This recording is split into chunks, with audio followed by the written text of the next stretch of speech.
that What they does your made. friend Harry Reid say to you if he's your friend? You're trying to get his seat to a Republican. He sits when we're together, we're sitting together. Yeah. He says, explain it to me. So I try to explain it to him.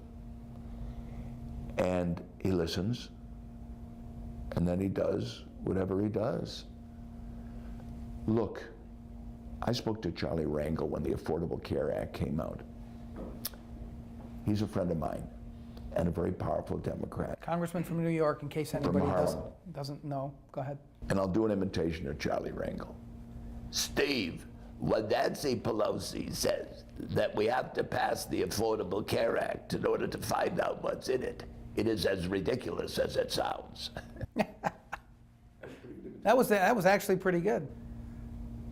There were 8 or 9 committees, plus the White House, staffers in a room. Each one said, we're not going to go for this unless you put that in. We're not going to put, the other one says, we're not going to go for it unless you put that in. There was no comprehensive brain in the Affordable Care Act. This is Harry Reid and Barack Obama's signature achievement you're talking about. In fact, Harry Reid, you mentioned it. You know, Harry Reid got that through. Without Harry Reid, that thing would not have been passed. Obama couldn't do it. Reid got those votes. He essentially bribed a couple of senators with stuff. You know how you read all about it. The Cornhusker kickback, the Louisiana. Yes, I know, John. Harry Reid did this. Yes, I know. You're disappointed in him. Harry did it. I called him up. I said, you know, in bowling, the toughest shot to make is the 7-10 split. You know, the corner pins. I said, legislatively, you've achieved the 7-10 split. You just screwed the unions and management all at the same time. Did you say that to him? I did. And what did he say back to you? Stop grousing, stop complaining about government. We're friends, you know. I talk to him that way, he talks back to me that way. So tell me about your support for Joe Heck. How big are you going? I know you've given some money to the National Republican Senatorial Committee. Is that where your focus really is? Money personally, I've had a fundraiser for him in New York, had a fundraiser for him in California. I sponsored one, you know, I did it at my home, but they paid for it. I've tried my best to convince other people on what an outstanding candidate he is and how good he would be for Nevada. Have you given a lot of money to the National Republican Senatorial Committee? Are you going to continue to do that? Why not? I mean, I'd like to see Rob Portman stay in office in Ohio. I'd like to see Ron Johnson get reelected. I'd certainly like to see Kelly Ayotte get elected, and Pat Toomey. This race here could determine control. I'm sure you understand that. Harry Reid's seat is the only Democratic seat the Republicans have a chance to take. And so if they don't keep this seat, the Democrats, they probably can't take control. You asked me if I know that? Yeah. So let's talk real quickly about Harry Reid leaving. And you mentioned, I know you disagreed with him a lot recently. He's leaving office. He's been in office for a long. I know he's your friend. Tell me what you think, honestly, Harry Reid's legacy as a person in D.C. has been. I think it's a little too close to, you know, these are historical questions, and time gives you perspective on such matters. I don't know that I have a clear answer. I wasn't very happy with Harry's critical role in the Affordable Care Act. It is not going to do the good that they say it would do. And when the last chapter is written on the Affordable Care Act, if it survives for a last chapter, the American public, not the spinners, will find out what a lousy job that was. It is really a crummy idea. I think you've made that point very, very, very clear. Yeah, and it's going to get worse. What about? I'm upset about it because we tried to give input as healthcare providers. Tried to give input. And they ignored you? You bet. Huh. 100%. I do want to move on to some other issues, but real quickly, are you going to get involved in the congressional races here? Are you interested in Tarkanian and Rosen or Reuben Kewin and Crescent Hardy? Adam? I like Crescent Hardy. Do? Oh, I think Crescent Hardy is a dandy guy. You know, he represents the real old-time Nevada, you know, what is he, 5th generation mesquite rancher? Yep. He's a road contractor. Just a square guy, an American who thinks this is the greatest country in the world, tells the truth, sort of square shooting. So you're backing him? I love Chris. What about Tarkanian and Rosen? I don't know Mrs. Rosen. I know Danny Tarkanian, and I'd like to see him win. Yep. like to see him win. Yes, I would. All right, I want to talk to you about some local stuff, and we'll get to some stuff about gaming too. You knew I was going to ask you about this, I'm sure. Your thoughts on your good friend now, Sheldon Adelson's stadium proposal. Is it going to be good for the town? Listen, this is no smoke. You know I believe this. No one's been called a visionary more about Las Vegas than Steve Wynn. So tell me how this fits into your vision of the future of Las Vegas. I think you're supportive of it. You think it's a good idea. Tell me where that fits. You do think it's a good idea, correct? I've been here since 68, 67, so I'm going on 50 years. Nothing since the change in law that allowed public financing of our industry, which provided the capital. Nothing is as big a deal to the state of Nevada, not just Las Vegas, as the NFL, as professional sports coming to this city. Really? Why? It is the final crown on making sure that Las Vegas is the most viable destination resort in the country, along with Orlando and New York. It's the one arrow that's missing in our quiver, to use an archer's metaphor, analogy. If the NFL comes, the NBA will be here, the NHL has already awarded a franchise here. And we've got these stadiums that MGM has built, this beautiful T-Mobile Stadium. And if we build a football stadium, we'll get some European soccer here in the summer. We're going to build it big enough, I hope, for the Super Bowl with 70,000 seats. It's a perfect city for the Super Bowl. And every single home game will give us a chance to create the equivalent of Super Bowl weekend.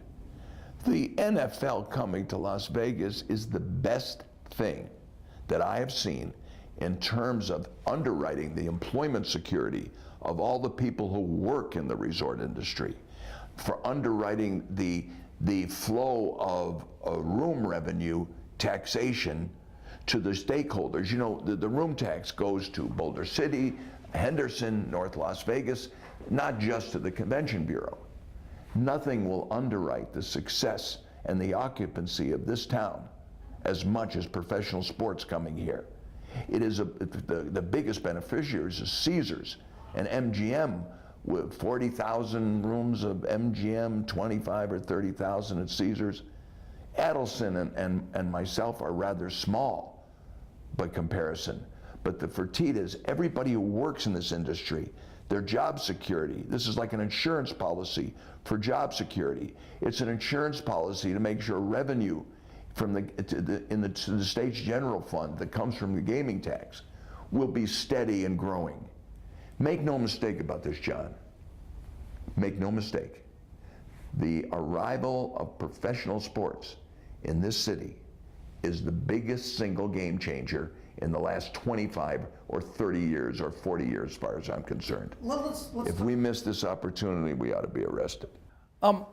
Is it real? Do you think the NFL really, I mean, we know the NHL's coming, as you said. Do you think that Mark Davis, there's some people who think Mark Davis is just using Las Vegas as a pawn? That's not true. I've talked to Mark Davis. Tell me what he's told you. I'm intimately involved in this process. When I say intimately, Jerry Jones, Robert Kraft, Dan Snyder, Dean Spanos, owners of teams that are friends of mine, they think it's a good idea. They believe that that we can get the 24 votes out of 32 that it takes to move a franchise. There's 32 owners. It takes 24 affirmative votes to approve the transfer of the Raiders to Las Vegas. Davis is dying to be here. His only goal is to get into a venue that is modern and safe enough to generate the money that will make sure that he always keeps his team. He loves the team that his father left to him, and he wants to make sure that it's in a secure place. And he knows that the Las Vegas, if it has this stadium, will be the place. The legislation that required will depend. Nothing will happen unless the NFL does vote and the team does move. But if you're asking me, do I think it's a sincere effort? I will tell you that I am certain that it is. Well, let me ask you about the economics that you talked about, and you understand this stuff better than I do. If a stadium comes here, does it really change the economics in the sense that it'll change occupancy rates? I mean, the rooms are pretty much full on the weekends. No, they're not. No, they're not. Tell me.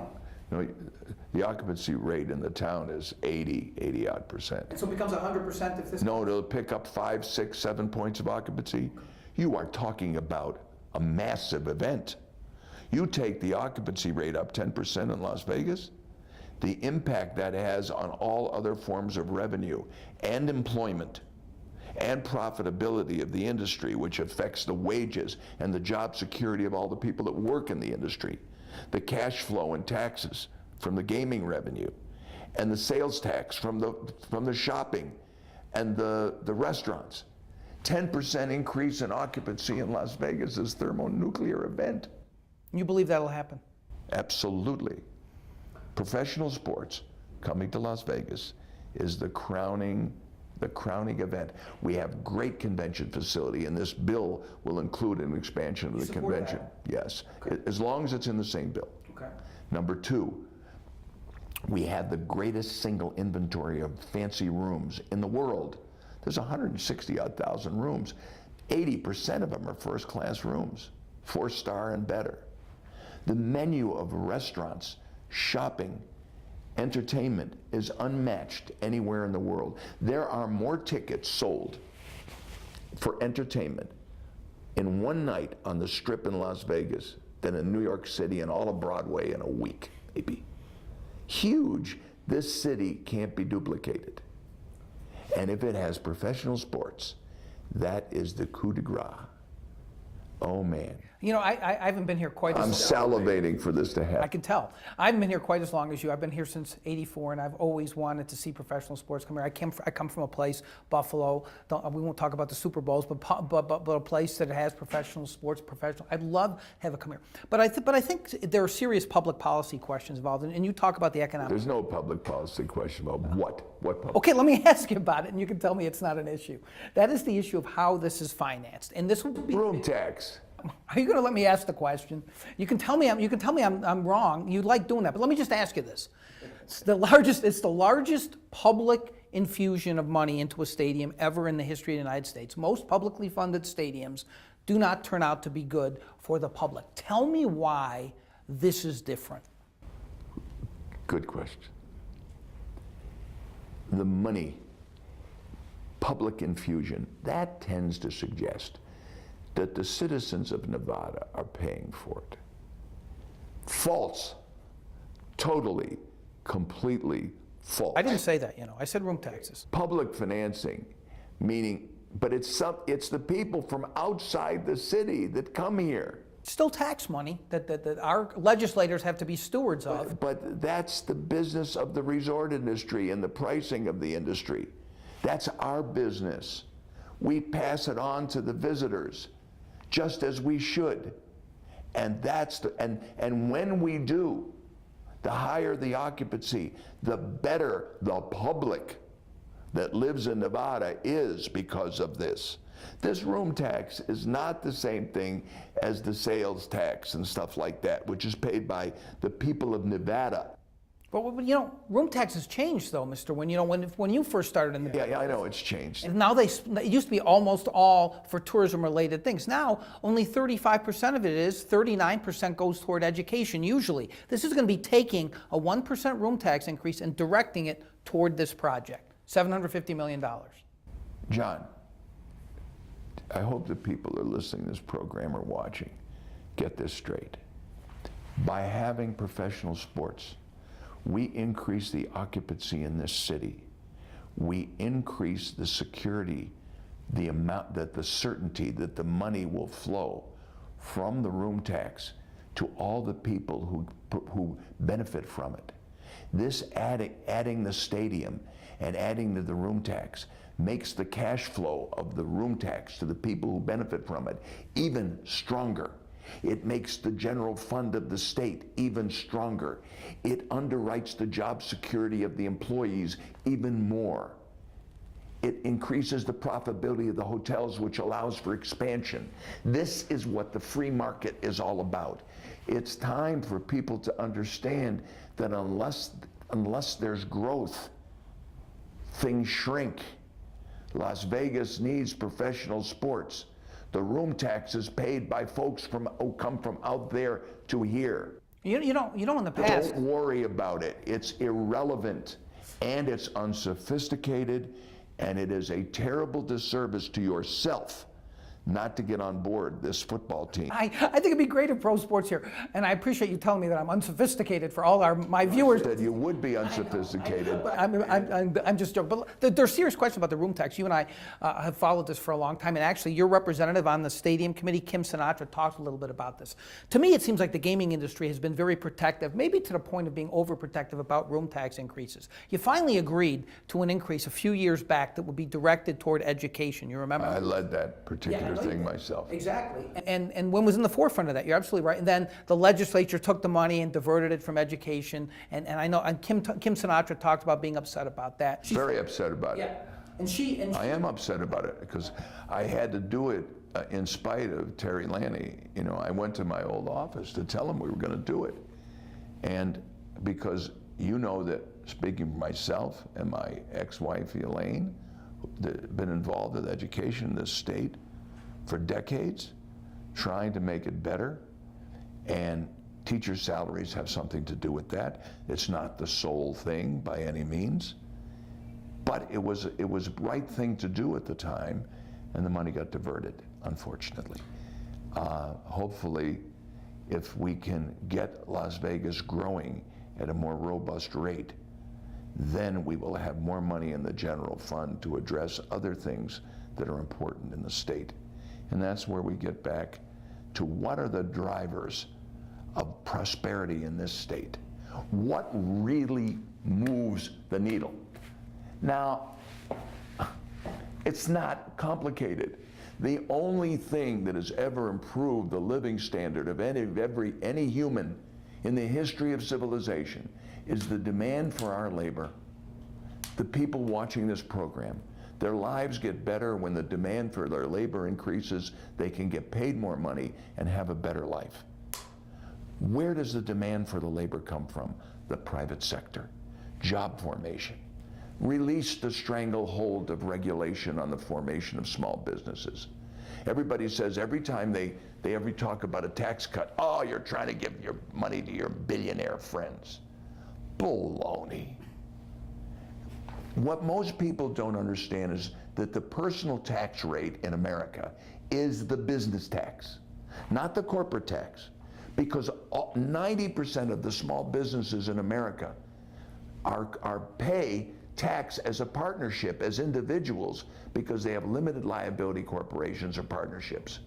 So whether the money they make in their business, the bottom line every year, is what they have to pay personal taxes on, even if the profits are also tied up in inventory or accounts receivable. The business tax for most small businesses is paid as a personal income tax. So when we talk about the tax rate, we are impacting small business. When we talk about an avalanche, a volcanic eruption of regulation that strangulate and make it more difficult and increase expenses of small businesses, we destroy the driver of a better life for people. You know, I'm trying to ask you about the stadium. You've got to get that clear in this country. Got to get that clear in this country. You've made that point, but let me just ask you a couple other questions about the stadium because I want to get to a couple other things. There are two arguments that I've heard against the way that this is being constructed, and I know you're going to tell me that they're unsophisticated, but I'm going to give it a shot anyhow. One is that if you're going to raise $750 million through the room tax to help pay for this stadium, there are other things in this state, whether it's education or other things, that $750 million could be better spent on. What about that argument? Is everything I just said for the past 5 minutes. What is the driver here? So this helps everyone if you do that. The driver that makes the state grow and gives the state more money to do things is to do things that cause the growth, that have the energy of their own to make the pie bigger. If we can't get that point clear, we have no chance as a society in this city, in this state, in this country. Rising tide lifts all boats if you put this in there for everything, right? Job formation, greed, the greed of individuals to have a better life, to start businesses, to take risks. That has been the thing that created America. Stifle that, stomp on it, put a blanket over it, and you get what you get. Sheldon Adelson, this is the other argument I'm going to present to you, devil's advocate here. Sheldon Adelson's worth $30 billion. If he wants to build a stadium, why doesn't he just do it? He doesn't need any public money. He's willing to put up $500 million and he'll make virtually bupkis on it. Nothing. No. Terrible investment. Yeah. He doesn't care. Why do you think he's doing it? Have you talked to him about it? Yeah, I talked to him about it. He said, what the hell, Steve? Town's been good to me. Let's do it. Long term, we'll benefit from it. We've got 7,000 rooms. It'll strengthen my business. He said, it benefits everybody else more than it does you and I, because, you know, we've got less rooms than the big companies. He says, but it's a good thing. What the hell? That's the way he is. Adelson is an unusual character, to say the least. Sheldon is a man of cold-blooded, swashbuckling, entrepreneurial fearlessness. He's a very, very good businessman and a fearless kind of guy in business. It's all or nothing with this guy. So he's had success in life, in gaming, in Asia in particular, and he's very philanthropic.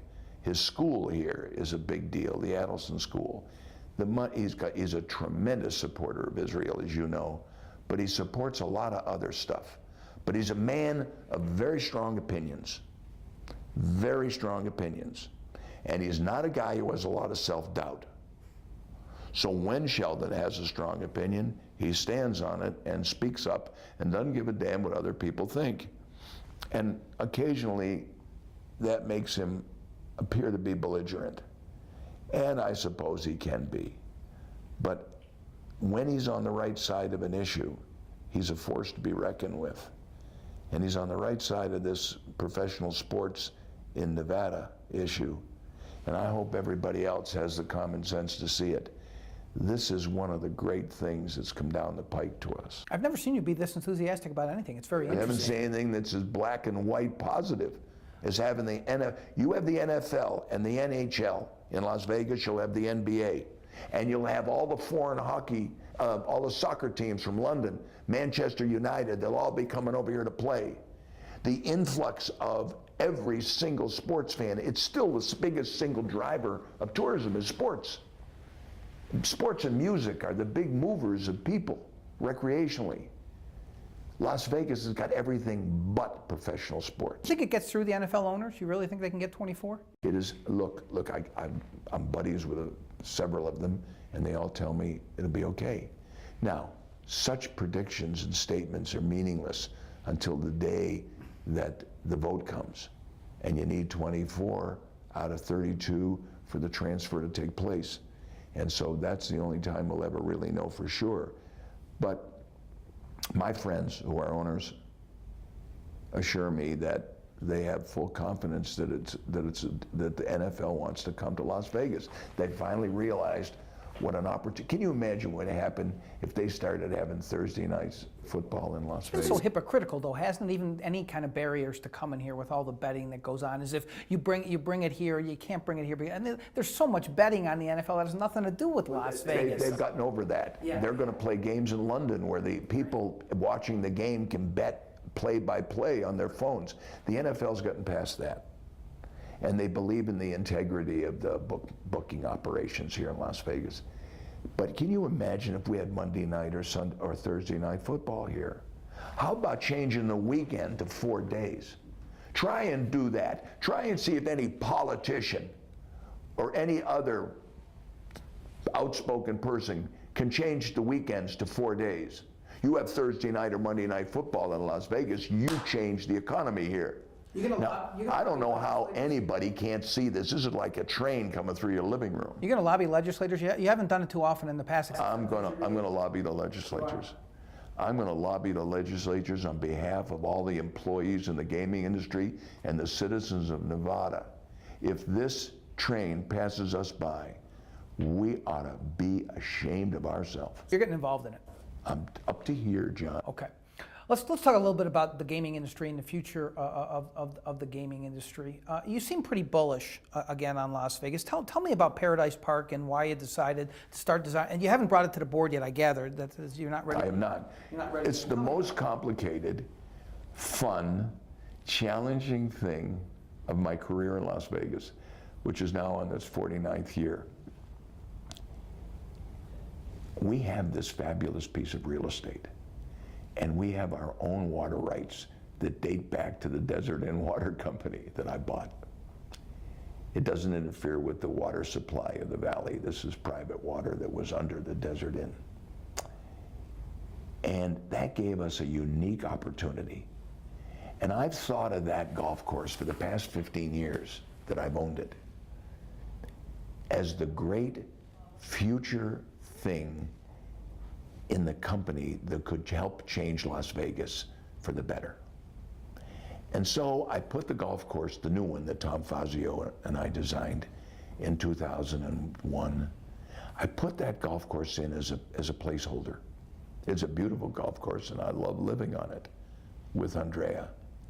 But it was a placeholder to me for the next big idea that would make people love coming to Las Vegas, whether they were staying in our hotel or some other hotel. And naturally, the use of our water rights and our real estate and its strategic location between the Sands Expo Center, the Las Vegas Visitors and Convention Center. That was also another, that DI was one of the great pieces of real estate. You said that when you bought it. I remember talking to you about it when you bought it, and you talked about how big it was and the location, and you've really only developed a very, very small part of it until now. That's right. And you know, I've been waiting. I got sidetracked in China. Right. It was easy to get sidetracked. But now I'm looking to the future and the long-term development of the company in Las Vegas. And so I am grinding for the past 6 months on that land and how to use it. I made a deal with Crystal Lagoons. And now the question is, what is in and around that water? How is this beachfront fantasy in detail, down to the granular detail? How does it work? How will people move? What will they see? How wild and crazy can we get with the fantasy part of it? You're still designing it? Oh yeah, I'm not near done yet. How many hotels? Well, there's one tower would be part of the first phase, and there's room for a second tower. One on the south, just after the ballroom, the Lafitte Ballroom, and one right after the Country Club restaurant. And they'd be separated by 1,100 feet of the water, and it would be X amount of feet to the west side. My villas in the Country Club are on the east, on the west side, and then as you go towards Paradise, that's the east side. But from north to south, it's about 1,100 feet, and there could be 2 towers. There could also be one on the southeast corner of it. There's yet another site. So you're not sure yet the whole build out, or so how much it would cost, any of that yet, right? Not yet. Nope. So what's the time frame until you get? Oh no, I'll know when I'm finished. But I mean, could it be anywhere from like 2 months to 2 years? I mean, you really have no idea. What's your guess? Well, I think I'm going to dedicate all of my free time when I'm not in Macau, working on the palace and getting it stabilized. I'm going to spend all of my free time working on that. I did all day yesterday and the day before. I'm with you this morning, and I'm going to go to LA this afternoon, but I'm going to work on it Monday, Tuesday, Wednesday next week, and Thursday I meet with my design partner, DeRuyter Butler, and we sit and ruminate and draw and sketch and bring other people from other cities, convention people, designers, manufacturers of fantasy equipment. I go to Lancaster, Pennsylvania, in Amish country, to Tate, the people that make all the rock concert sets and who build sets for us. and who do work for Disney when they want to build something wild. In Lancaster is Tate. That's an interesting experience being in Lancaster. We mocked up this lagoon in an Amish farmer's pasture where they grow soybeans. He rented it to us. And there's Andre and I. There's Andre and I trying different size shells in the air and looking at a mock-up of a mountain that's a thing that came out of the mountain at 200 feet with a crane. I mean, this is such fun. The whole creative process is about a sequential process. You go from A to B to C to D, but the only way to go to D is through C. The only way to C is through B. Now, someone who's not done this for a lifetime thinks that they can make the A to D jump. We can go fast. The only thing that someone who thinks they can go from A to D in one jump is someone who's mislabeled B. Well, your attention to detail and everything. Creativity is sequential, is what I'm saying. That's what you're known for. But and so I'm loving it, but I'm in the sequence now. And the trouble with the sequence is you don't know when it's over until you finally know when it's over.